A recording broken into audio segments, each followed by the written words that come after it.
শিলংয়ের মাঠে রবিবার সন্ধ্যায় এক অনবদ্য ট্যাকটিক্যাল ফুটবল ম্যাচ উপহার দিল জামশেদপুর এফসি। দলগত শক্তিতে এবং স্কিলের বিচারে নর্থ ইস্টের থেকে পিছিয়ে ছিল তারা, কিন্তু পরিকল্পনা মাফিক ফুটবল খেলে শেষ পর্যন্ত 2 গোলের ব্যবধানে জয় পেল খালিদ জামিলের দল। তাদের কৃতিত্ব আরও বেশি, কারণ নর্থ ইস্ট ইউনাইটেডের ঘরের মাঠ শিলংয়ের দর্শক ভর্তি স্টেডিয়ামে খেলাটা হয়েছিল।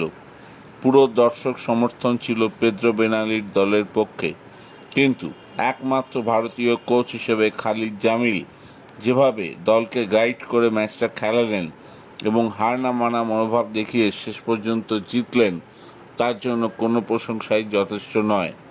29 মিনিটের মাথায় প্রথম গোল করেন নাইজেরিয়ান ডিফেন্ডার স্টিফেন এজে। অতিরিক্ত সময় 90 মিনিটের পর গোল করেন অধিনায়ক জাভি হার্নান্ডেজ। এবার আগামী 3 তারিখ জামশেদপুরের মাঠে সেমিফাইনালে মোহনবাগানের বিরুদ্ধে খেলবে জামশেদপুর, আর রিটার্ন ম্যাচ 7 তারিখ যুবভারতীতে কলকাতায় মোহনবাগানের বিরুদ্ধে দ্বিতীয় লেগে খেলবে তারা। এর আগে লিগ ফেজে যে দুবার মোহনবাগানের মুখোমুখি হয়েছিল তারা, তাতে জামশেদপুরের মাঠে ফল ছিল 1-1, আর কলকাতায় ফল ছিল মোহনবাগানের পক্ষে 3-0। তবে ওই দুটি ম্যাচই অতীত। 2 কোচই আর এই ম্যাচটাকে মনে রাখতে চান না। মলিনা জানেন জামশেদপুর কঠিন প্রতিপক্ষ, তার প্রতিটা বলের জন্য লড়াই করে, জায়গা জুড়ে খেলে, ফাঁকা জায়গা দেয় না। আর খালিদ ট্যাকটিক্যাল লড়াইয়ে মাস্টার ক্লাস।